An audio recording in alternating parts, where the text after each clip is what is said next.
Miami, Florida, home of the Fleischer Studios, where the latest scientific developments are employed in the art of motion picture cartooning. Leading experts are gathered in production conference on the famous cartoon, Popeye the Sailor Man. Hundreds of drawings comprising the results of their deliberations are arranged upon surrounding walls. The pictures representing highlights in the story's development are shifted around as department heads plan or change details of production. Known as idea or key drawings, they are given to a group of artists called animators.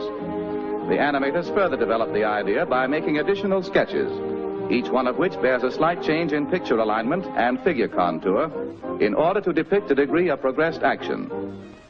As there are hundreds of pictures to be animated, the routine drawings in between the key pictures are filled in by other artists who are called in-betweeners. If you've ever flipped the pages of a pad of pictures drawn in sequence, you have no doubt observed how the action creates the illusion of motion. From the in-betweeners, the pencil drawings pass on to the cartoon inkers. The inkers trace the sketches on squares of celluloid. For short, they are called cells. They provide the characters with an invisible support and facilitate their arrangement with other figures as well as backgrounds. The ink drawings are then filled in with color. At the stockroom counter, painters or fillers in replenish their ever-dwindling color supplies. Great care must be exercised by the paint mixers. As a large group of painters are currently working with the same colors, the shades that all are using must match perfectly. Any variance in color will be noticeable on the screen. In filling in the outlines, the figures are reversed as the paint is applied, so the cells, when placed before the camera to be photographed, will present a smooth, glossy surface with no suggestion of paint or brush lines. Now the characters must be provided with a fitting environment. In this department, settings are designed and decorated by artists whose work is just as important and perhaps more complicated than figure animation. It also entails a similar degree of repetition. These artists supply landscapes, street scenes, buildings, exteriors and interiors, as well as furnishings. They must be adept at creating the illusions of wind-blown clouds, waving palm trees, rolling seas, moving vehicles, and other effects that suggest activity. The character drawings are used to aid them in obtaining proper figure placement in relation to backgrounds, also to aid in creating perspective and scene composition when the celluloids are assembled before the camera. For instance, Popeye's girlfriend, Olive Oil, must appear in normal relation to her patio doorway.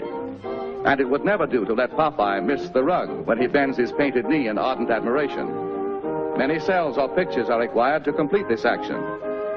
Now the thousands of celluloids bearing figures and backgrounds go into the long routine photographic process. All departments of the studio are supervised by Max Fleischer, veteran cartoonist.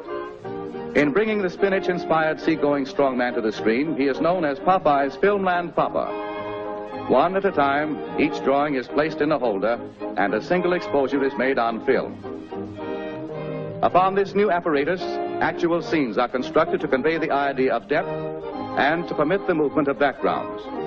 For instance, many drawings of this bird must be photographed, each one with the wings and other lines of body contour in slightly changed positions.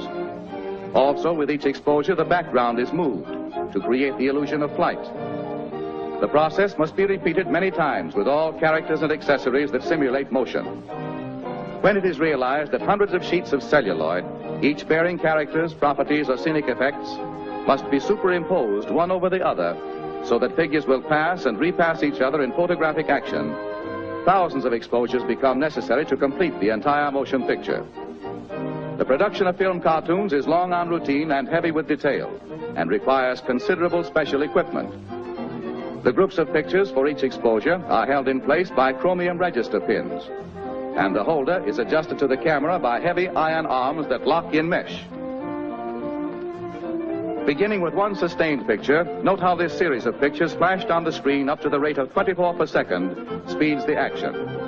The eye retains the image of one until another appears, creating the illusion of motion pictures.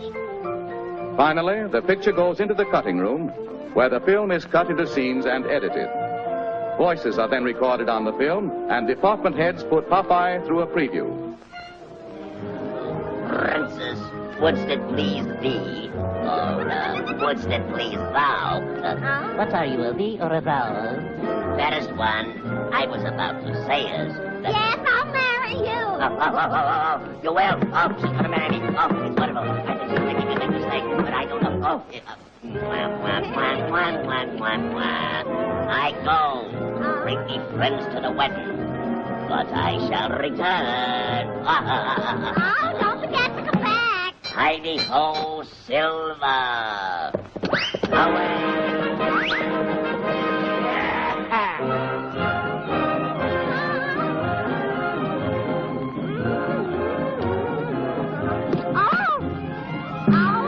Thus, through popular science, an out-of-the-inkwell illusion becomes fantastic screen entertainment.